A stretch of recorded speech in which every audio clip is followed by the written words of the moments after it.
에베소서 3장 14절부터 21절까지의 말씀을 저와 여러분이 한 절씩 교독으로 봉독하시겠습니다. 이러므로 내가 하늘과 땅에 있는 각 족속에게 이름을 주신 아버지 앞에 무릎을 꿇고 비노니 그의 영광의 풍성함을 따라 그의 성령으로 말미암아 너희 속사람을 능력으로 강건하게 하시오며 믿음으로 말미암아 그리스도께서 너희 마음에 계시게 하시옵고 너희가 사랑 가운데서 뿌리가 박히고 터가 굳어져서 능히 모든 성도와 함께 지식에 넘치는 그리스도의 사랑을 알고 그 너비와 길이와 높이와 깊이가 어떠함을 깨달아 하나님의 모든 충만하신 것으로 너희에게 충만하게 하시기를 구하노라. 우리 가운데서 역사하시는 능력대로 우리가 구하거나 생각하는 모든 것에 더 넘치도록 능히 하실 이에게 교회 안에서와 그리스도 예수 안에서 영광이 대대로 영원무궁하기를 원하노라. 아멘. 아기돼지 삼형제가 있었습니다. 여러분, 재밌는 이야기가 아닙니다. 웃으실 준비를 하지 않으시길 바랍니다.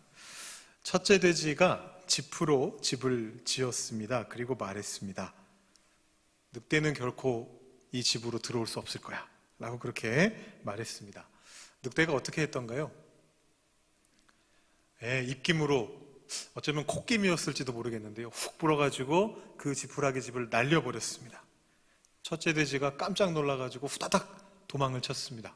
둘째 돼지 집으로 도망갔습니다. 둘째 돼지 집은 나무로 지은 집이었습니다. 둘째 돼지가 첫째 돼지를 안심시켰습니다. 형, 괜찮아. 우리 집은 나무로 만들어서 튼튼해. 늑대가 절대 들어올 수 없을 거야. 늑대가 어떻게 했을까요? 우리 뒤에 그림에서는 입으로 불어서 무너뜨리는 거로 나오는데 실제로는 그렇게는 하지 못했을 것 같고요. 아마 달려오는 힘으로 꽝 뚫고서 나무 판자를 뚫고 집 안으로 들어오지 않았을까 그렇게 생각이 됩니다. 깜짝 놀란 두 돼지가 막내 동생 집으로 걸음아 날 살려라 하고 도망을 쳤습니다. 셋째 돼지의 집은 벽돌로 아주 튼튼하게 지은 집이었습니다. 셋째 돼지가 형들을 안심시킵니다. 걱정하지 마. 벽돌을 뚫을 수는 없어. 이 늑대는 절대 우리 집으로는 들어올 수 없을 거야. 여기만 있으면 안전해 라고 그렇게 말했습니다. 자, 실제로 동화에서는 이제 이런 다음에 늑대가 그 집으로 들어가기 위해서 온갖 일을 하다가 결국에는 이 셋째 돼지의 지혜에 당하는 그런 내용이 그 안에 들어가 있는데요, 저는 오늘 이 동화를 살짝 비틀어 가지고 다른 결말을 한번 지어보려고 합니다. 자, 정말로 늑대는 이 벽돌집을 뚫고 들어갈 수가 없었습니다. 그런데 문제가 생겼습니다. 집안에 쌓아놨던 음식이 동이 나버린 겁니다. 자, 이제 이 세 마리 아기 돼지는 어떻게 해야 될까요? 집에 음식은 이제 더 이상 없습니다. 문 열고 밖에 나가야 음식을 구해올 수가 있는데 밖에 늑대가 아직도 있는 것 같아요.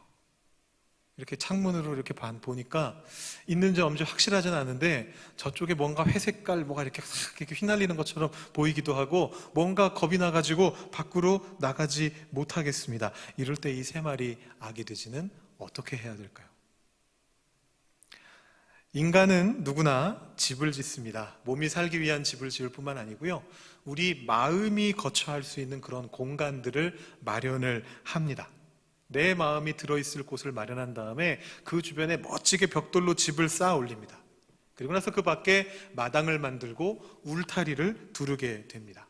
집은 나만의 아늑한 공간입니다. 그 누구도 침범할 수 없습니다. 오직 나만이 안전하게 있을 수 있는 그 공간을 내 마음속에 집으로 만들어 놓습니다. 그리고 가끔 마당 정도는 나가줍니다. 이웃 사람들하고 교류하기 위해서, 같이 인사도 나누고 나를 그렇게 심각하게 공격하지 않을 사람들을 만나기 위해서 마당 정도에 나가서 같이 이렇게 손 흔들면서 인사해 줍니다. 그렇지만 울타리 밖으로는 절대로 나가지 않으려고 합니다. 왜냐하면 거기에는 위험한 것이 있다라고 생각하기 때문입니다. 늑대가 잡으러 올 것이다라고 생각하기 때문입니다. 그래서 자기가 쌓아놓은 그 울타리를 하늘 높이 쌓아 올리고서 이것이 완전하다라고 믿으면서 나를 안전하게 보호해 줄 것이다라고 믿으면서 그 안에 머무르려고 합니다. 그리고 그 안에서 내가 보고 내가 느끼는 것만을 옳다라고 생각합니다. 가끔 그것을 넘어서는 걸 만날 때가 있습니다. 내 마음을 불편하게 만들고 혼란스럽게 만드는 것들을 만날 때가 있습니다. 그럴 때는 어떻게 합니까? 울타리 문을 조용히 닫고 잊어버리려고 합니다. 저건 나랑 상관없어. 여러분, 과연 그 울타리 안에만 머무는 것으로 충분할까요? 울타리 밖에 늑대도 있겠지만 하나님도 계시다라는 것을 우리가 기억할 필요가 있습니다. 제가 예전에 글 쓰는 거를 되게 좋아했던 시절이 있었습니다. 그래서 전업으로 글을 써볼까까지 생각해 본 적이 있었습니다. 그래서 동화도 뭐 많이 써보고 소설도 많이 써보고 그랬었는데요. 안타깝게도 제 실력이 도저히 안 되겠어가지고 이걸로 전업으로 나갔다가는 굶어 죽기 딱 좋겠다라는 그런 생각을 해가지고 포기했던 적이 있습니다. 근데 그때 써놨던 습작 동화 소설들이 조금 몇 개 있습니다. 그 중에 이런 동화를 제가 구상해서 썼던 기억이 있습니다. 뭐냐면 왜 어린아이들의 동화는 다 애들이 잘 모르는 옛날 얘기들이 많을까? 애들이 살아가고 있는 공간에서 그 동화를 쓰면 어떨까? 이런 생각을 해가지고, 사실 캐나다는 그렇지 않긴 한데요, 한국에 있을 때 쓴 거니까 한국의 어린이들이 주로 있는 공간이 어딘가 생각해 보다가 그 아파트로 둘러싸인 아파트 화단에 있는 나무 한 그루를 주인공으로 한 동화를 구상해서 조금 써봤던 기억이 있습니다. 이 나무는 옆에도 아파트가 있고 뒤에도 아파트가 있고 이 옆에도 아파트가 있고 높은 아파트가 있어서 하늘을 바라보면요, 하늘이 네모나게 보입니다. 그래서 이 나무가 하늘을 네모나타라고 생각하면서 살아왔습니다. 그러다가 어느 날 새가 날아와서 나무에게 얘기해 주는 거죠. 하늘은 네모나지 않아. 저 아파트 뒤에도 하늘이 있어 라고 말해주는 이제 뭐 그런 식의 내용들을 가지고 제가 구상을 했던 적이 있습니다. 우리가 우리의 어떤 인식의 울타리를 이렇게 쌓아놓고요, 내 안에 내가 편한 곳에서, 내가 안전한 곳에서 그 안에서만 머물면은요, 우리가 보는 하나님도 그렇게 보일 수가 있습니다. 네모난 하나님. 우물 안에 있는 개구리가 하늘을 보면 그 하늘이 동그랗게 보이는 것처럼 동그란 하나님. 그 하나님이 실제로 어떤 모습이신지까지 생각하지 못하고 그냥 내 눈에 보이고 나를 안도시켜 주시는 그 하나님에 우리가 머물게 될 수가 있습니다. 사실 그것이 나쁜 것은 아닙니다. 하나님은 우리를 그렇게 만나 주시거든요. 우리가 지난주에 나누었던 말씀들이 바로 그런 말씀들이었습니다. 삭개오에게 예수님께서 오셔서 삭개오가 어디에 있든지 간에 나무 위에 있든지 나무 아래에 있든지 그 눈을 마주봐 주시고 그 삭개오에게 그 자신의 것들을 보여주셨던 그 예수님의 모습이 사실은 우리에게 친숙하게 친밀하게 다가오시는 하나님의 모습을 보여줍니다. 그렇지만 하나님께서는 때로는 그렇게 친숙한 상태로만 우리를 만나 주시지 않고요, 때로는 우리를 깜짝 놀라게, 늑대가 나무 판자집을 뚫고 들어오는 것처럼 우리의 뒤통수를 땅 때리면서 새로움을 우리에게 허락해 주실 때가 있습니다. 대문을 부수고 마당을 지나서 우리 집 안방까지, 내 영혼 깊은 곳까지 지쳐 들어오시는 분이, 그래서 우리를 사로잡아 버리시는 분이 바로 하나님이십니다. 하나님이 우리의 그 벽돌집, 튼튼한 벽돌집 안에까지 들어오실 때에야, 뛰어 들어오실 때에야 우리가 비로소 깨닫게 되는 것이 있습니다. 아, 내가 벽돌로 튼튼하게 지어놨던 이 영혼의 집이 사실은 사상 누각이구나. 나는 이 안에서 안전하다라고 믿었지만, 나는 이 안에서 내가 충분히 살아갈 수 있다고 믿었지만 사실은 이 바깥에 있는 하나님을 내가 만나야만 하는 것이구나 라는 것을 깨닫게 됩니다. 그것을 깨닫게 될 때 우리가 울타리 문을 조심스럽게 열게 되는 것이죠. 울타리 밖에 계신 하나님을 만나고자 시도하게 되는 것입니다. 오늘 말씀 속에서 바울은 하나님이 우리 한 인간의, 한 개인의 마음과 인식을 넘어서시는 분이시다라는 것을 다양한 표현으로 증언하고 있습니다. 14절부터 16절 말씀을 보시면 이렇게 나와 있습니다. 이러므로 내가 하늘과 땅에 있는 각 족속에게 이름을 주신 아버지 앞에 무릎을 꿇고 비노니 그의 영광의 풍성함을 따라 그의 성령으로 말미암아 너희 속사람을 능력으로 강건하게 하시오며. 이 찬양의 어떤 식구인데요, 바울이 하나님께 올려드리는 찬양의 식구인데요. 이 도입부에서 하나님은 어떤 분으로 나타나시느냐 하면 하늘과 땅에 있는 모든 족속들에게 이름을 주신 분이라고 그렇게 나오고 있습니다. 유대인만의 하나님이 아니시라는 거죠. 종종 우리는 하나님께서 온 세상과 천하 만민을 다스리시는 분이십니다, 이렇게 고백하면서도 착각할 때가 있습니다. 그 참된 의미를 깨닫지 못할 때가 있습니다. 지난주에 제가 여러분들께 그런 말씀을 드렸습니다. 하나님께서 여러분들에게 응답하실 때 라틴어나 스와힐리어나, 여러분 스와힐리어 어디서 쓰는 말인지 아십니까? 아프리카 중남부 쪽에서 쓰는 말인데요, 스와힐리어나 중국어로 대답하지 않으십니다. 우리에게 친숙한 한국말로 하나님이 우리에게 오십니다. 제가 이렇게 말씀드렸습니다. 그렇다고 해서 그것이 하나님께서 스와힐리어를 못하신다는 뜻은 아닙니다. 너무 당연한가요? 하나님은 전지전능하신 분이시잖아요. 하나님께서는 탄자니아와 케냐와 루안다와 부룬디와 우간다와 콩고 민주공화국에 있는 1억 5천만 명의 기독교인들과 스와힐리어로 말씀하고 계십니다. 1억 5천만 명입니다. 엄청난 숫자입니다. 우리 한국말로 하나님을 믿는 사람들이 아마 많아야 2천만 명 정도 될 것 같은데요, 1억 5천만 명의 사람들이 스와힐리어로 하나님을 만납니다. 그들이 만나고 있는 그 하나님도 우리가 믿는 하나님과 같은 하나님이십니다. 하나님은 정말로 온 천하를 다스리시는 분이십니다. 그래서 바울은 이 고백을 하나님의 위대하신 능력으로 연결해서 이어갑니다. 그의 영광의 풍성함을 따라서.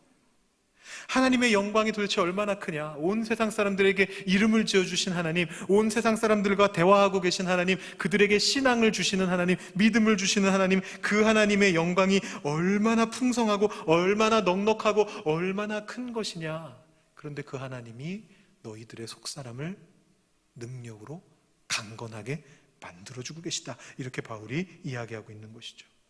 그 다음에 이어지는 말씀에서도 바울이 같은 주제를 이어가고 있습니다. 믿음으로 말미암아 그리스도께서 너희 마음에 계시게 하시었고 너희가 사랑 가운데서 뿌리가 박히고 터가 굳어져서 능히 모든 성도와 함께 지식에 넘치는 그리스도의 사랑을 알고 그 너비와 길이와 높이와 깊이가 어떠함을 깨달아 하나님의 모든 충만하신 것으로 너희에게 충만하게 하시기를 구하노라. 여기 맨 앞부분에서 언뜻 보면 바울이 우리 개개인에게로 축소된 이야기를 하는 것 같습니다. 믿음으로 말미암아 그리스도께서 너희 마음에 계시게 하실 것이다, 하나님이 그렇게 말씀하는 것처럼 보입니다. 그런데 그렇게 믿음으로 그리스도가 우리 마음에 들어오면 어떤 일이 벌어질까요? 오늘 말씀 뒷부분에 뭐라고 나오느냐 하면 우리가 그리스도의 사랑 안에 뿌리 박게 된다라고 그렇게 이야기를 합니다. 거기까지는 맞는 말인 것 같습니다. 우리가 믿음으로 그리스도를 우리 마음에 두면 우리가 그리스도의 사랑 안에 뿌리를 받게 되겠죠. 그런데 그 그리스도의 사랑은 또 얼마나 풍성하고 위대하고 넉넉한 것이냐. 바울이 뭐라고 말하느냐 하면요, 그리스도의 사랑은 모든 성도들이 함께 머리를 기울여서 이해하려고 노력하고 또 노력해도 그 지식을 넘어가는, 그 지식에 넘치는 사랑이다. 이 세상의 모든 사람들이 하나님이 어떤 분이신지를 알고 싶어서 가까이 다가가가지고 그 그리스도의 사랑을 깨닫기 위해 노력한다 할지라도 그것조차도 넘어서시는 것이 그리스도의 사랑이다, 이렇게 고백을 합니다. 엄청난 사랑이죠. 그렇다고 바울이 그 사랑이 우리 지식을 넘어서는 거니까 이해할 생각도 하지 말아라, 그냥 모른 척 넘어가라, 그렇게 말하고 있지는 않습니다. 오히려 뭐라고 이야기하느냐 하면 그 사랑을 이해하기 위해서 모든 노력을 다 기울여야 된다라고 그렇게 말을 합니다. 그 너비와 길이와 높이와 깊이가 어떠함을 깨달아야 된다, 이렇게 얘기합니다. 여러분, 이 말이 다 안다는 뜻이 아닙니다. 하나님의 사랑, 그리스도의 사랑에 너비도 알고 내가 길이도 알고 높이도 알고 깊이도 알았으니까 다 알았다라는 그런 뜻이 아닙니다. 아주 거대한 어떤 뭐라고 말할까요? 큰 수조 같은 걸 생각해 보시면 돼요. 내가 다 파악할 수도 없을 정도로 거대한 수조가 내 앞에 있다고 생각해 보시면 됩니다. 여기서 말하는 건 이런 겁니다. 그 너비가 얼마인지를 정확히 안다는 뜻이 아니고 그 너비가 어떠한지를 알게 된다. 내가 잴 수 없을 정도로 크다는 걸 알게 된다. 그 깊이가 내가 들어갈 수 없을 정도로 깊다는 것을 알게 된다. 그 길이가 내가 상상할 수 없을 정도로 길다는 것을 알게 된다. 얼마나 높은지를 알게 된다라는 그런 말입니다. 여러분, 이건 다 안다는 뜻이 아니에요. 다 알 수가 없습니다. 하나님께서 중국의 2천만 지하교회 성도들을 어떻게 사랑하고 계신지 우리가 다 알 수가 없습니다. 기독교로부터 나왔는데, 그래서 비슷한 하나님을 믿는 것 같은데 지금도 예수님을 거부하고 있는 20억 이슬람교인들을 향해서 하나님이 어떤 마음을 품고 계신지 우리가 다 알 길이 없습니다. 아니, 그렇게까지 거창한 데까지 가지 않더라도 내 삶을 돌아볼 때, 나를 돌아볼 때, 내 가족을 돌아볼 때, 내 이웃의 삶을 돌아볼 때 그 안에 하나님께서 어떻게 역사하고 계신지, 어떤 마음을 품고 계신지 다 알 수 있는 방법이 없습니다. 그러나 적어도 그 그리스도의 사랑이 언뜻 보기에도 내 상상을 초월한다. 넓고 길고 높고 깊다라는 것은 알 수 있다라는 것입니다. 그것이 어떠한지를 깨닫는 것입니다. 그래서 그러기 위해 노력하는 것입니다. 내가 이만큼이나 노력했음에도 불구하고 아직도 주님의 사랑이 내가 생각하는 것보다 더 크구나. 그것을 발견하기 위해서, 그것을 알기 위해서 계속해서 노력해가는 것입니다. 그러면 하나님의 모든 충만하심이, 우리를 능가하시는 하나님의 위대하심이 우리를 충만하게 바꾸어 갈 것이다 라는 그 말씀을 여기서 해주고 계십니다. 우리가 이 하나님을 보기 위해서 노력해야 하는 것이죠. 하나님이 우리에게 눈을 맞춰주면서 다가오신다고 해서 이 모습이 하나님의 전부구나 라고 그렇게 착각하면 안 된다라는 것입니다. 우리의 삶의 대부분에서 하나님은 우리가 편안하게 신앙생활을 할 수 있도록 역사해 주시지만 때로는 그 이상의 하나님이 계시다는 것을 우리가 생각할 필요가 있습니다. 생각 안 하면 하나님께서 먼저 지쳐 들어오시는 겁니다. 깨부수고 들어오시는 겁니다. 그 전에 우리가 먼저 마음 문을 열 필요가 있는 것이죠. 어떻게 해야 우리가 하나님 앞에 우리 마음을 열 수가 있을까요? 우리 하나님의 위대하심에 마음을 여는 첫 번째 방법은요, 하나님을 낯설게 바라보는 것입니다. 좀 옛날입니다만 인기 있었던 개그 프로그램이 있습니다. 여자친구하고 남자친구가 나와가지고요 대화를 하는데요, 대화를 하다가 이 남자친구가 이 여자친구가 보여주는 모습 중에서 뭔가 예전에 나 말고 다른 남자친구가 있었던 것 같은 그런 느낌을 확 받는 순간 정색을 딱 하면서 이렇게 얘기합니다. 너 되게 낯설다? 여러분, 이거 혹시 보신 적 있으세요? 잘 모르십니까? 들었다 놨다 이 유행어 기억 안 나세요? 되게 유명했는데 거기에서 너 되게 낯설다 라고 얘기하거든요. 물론 이제 우리가 하나님께 그렇게 말하자는 그런 얘기는 아닌데, 이 단어가 시사하는 바가 있습니다. 낯설게 하는 것이 어떤 의미가 있느냐. 문학의 기법 중에, 예술의 기법 중에 낯설게 하기라고 하는 기법이 있습니다. 그건 뭐냐 하면, 우리가 살아가는 일상은 늘 뻔하거든요.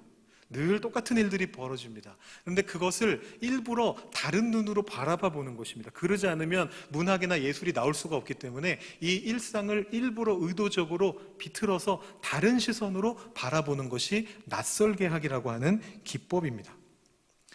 여러분, 우리의 일상이 사실 너무 뻔하지 않습니까? 어떤 이제 소모임 같은 거를 하게 되면은요, 우리 교회 안에서 신앙적인 소모임을 하게 되면, 목장 모임이라던가 청년부 모임이라던가 어떤 이런 소모임 그룹 모임을 갖게 되면은 보통 이제 삶을 나누는 시간을 가집니다.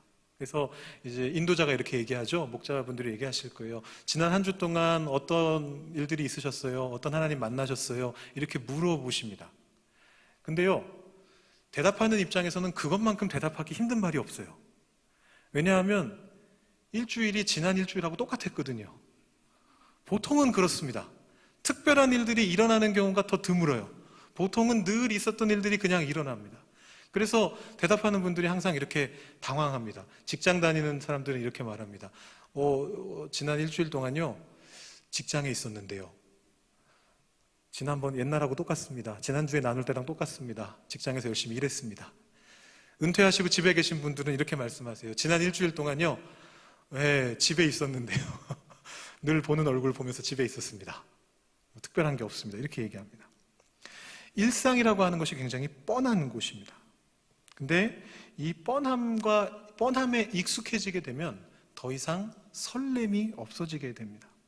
여러분, 많은 젊은 연인들이 결혼하지 못하고 헤어지는 이유가 뭐냐 하면 뻔하고 익숙해진 다음에, 그래서 그 설렘이 사라진 다음에 그 순간을 넘어서지 못하기 때문입니다.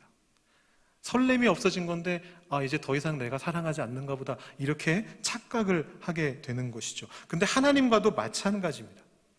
하나님이 우리에게 친숙하신 모습이 되는 건 좋은데, 거기에서 하나님께 뻔함을 느끼게 되면 하나님을 향한 설렘이 사라지게 됩니다. 첫사랑의 감격을 잊어버리게 되는 겁니다.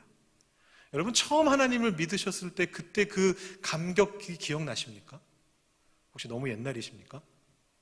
혹시 모태신앙이신 분들은 처음 하나님을 믿었을 때가 아니더라도 내가 하나님의 크신 사랑을 처음으로 진지하게 경험했을 때, 아니면 내가 하나님을 인격적으로 처음 만났을 때, 그때의 어떤 그 감격과 그 충격과 어떤 그런 기쁨들이 여러분 기억나십니까?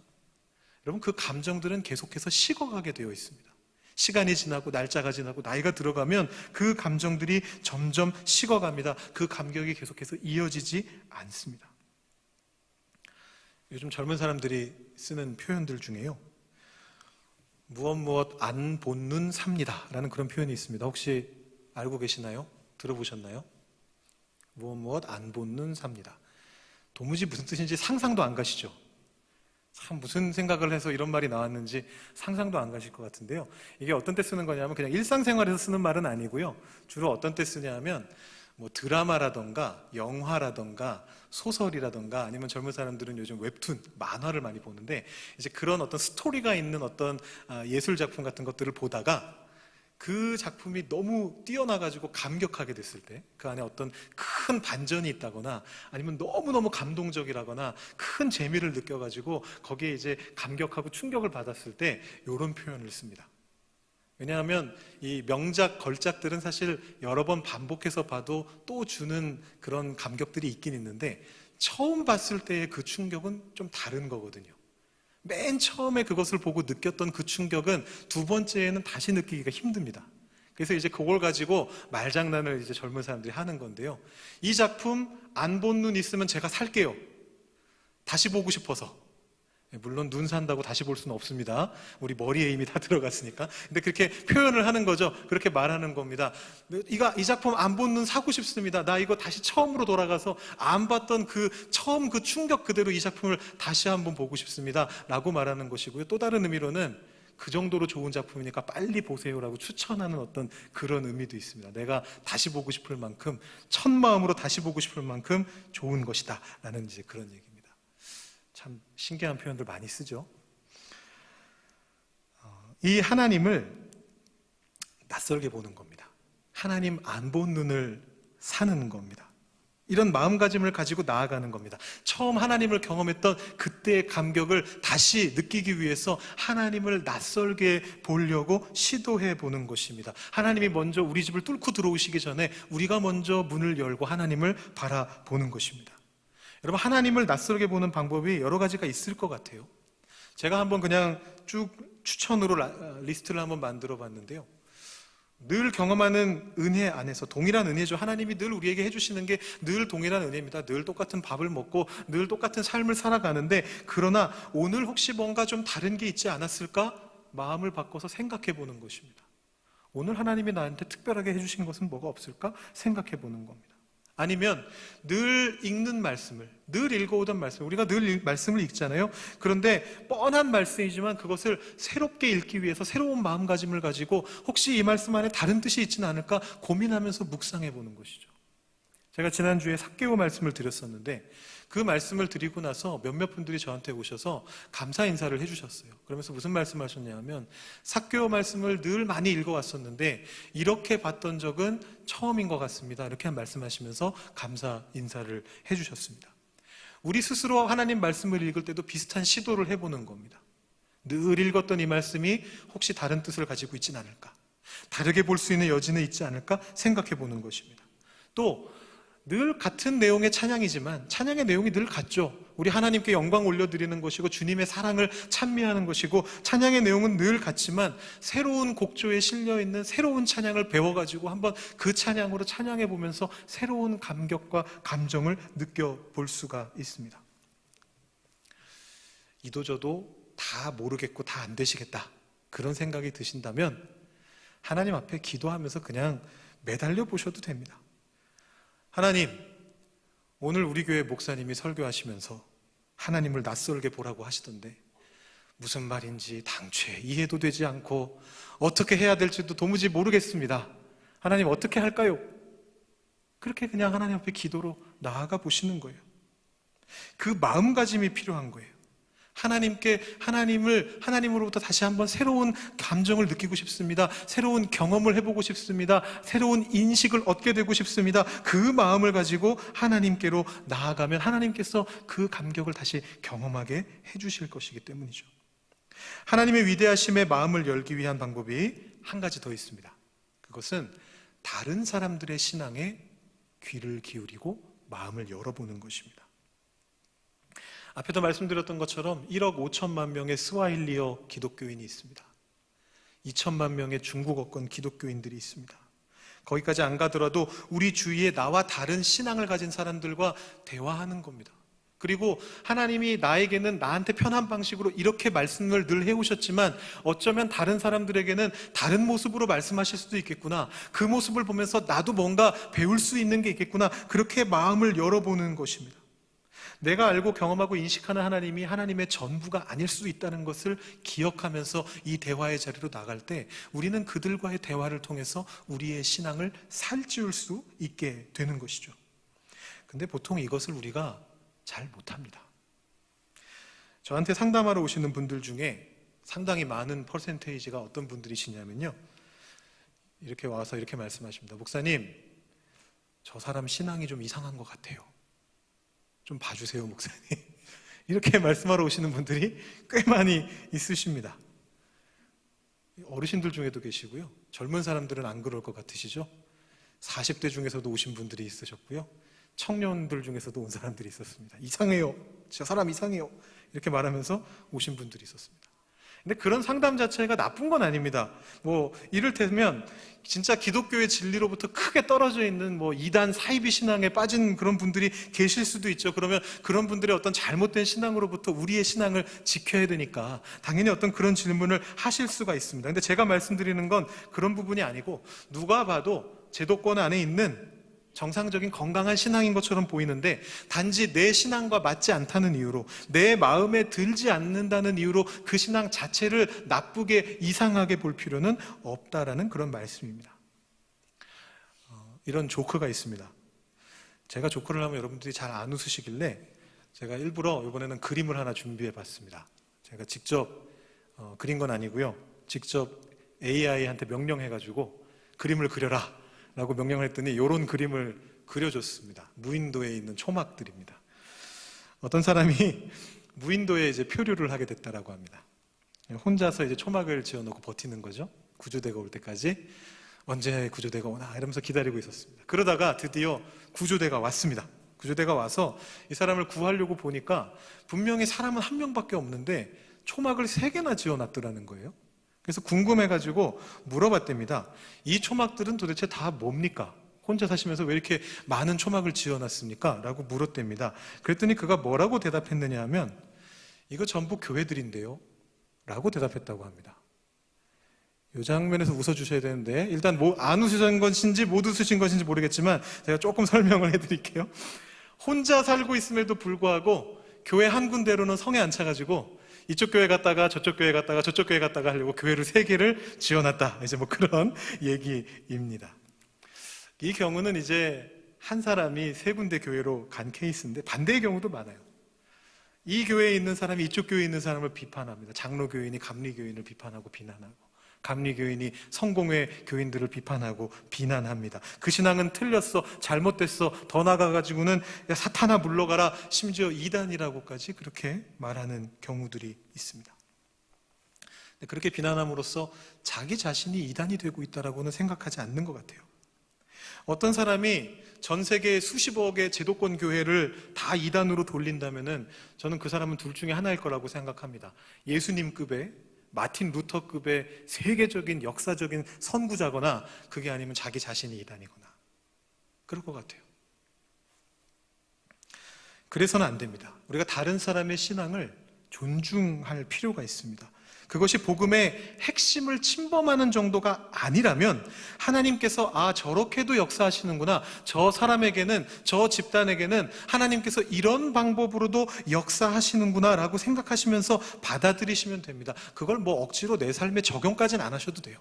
그냥 마음을 조금만 열어두시면 됩니다. 물론 가끔은 내 삶에도 그런 일이 한 번 정도 일어나면 좋겠다 이런 생각하실 수 있죠. 그러면 그런 기대함을 가지고 하나님께 나아가시면 됩니다.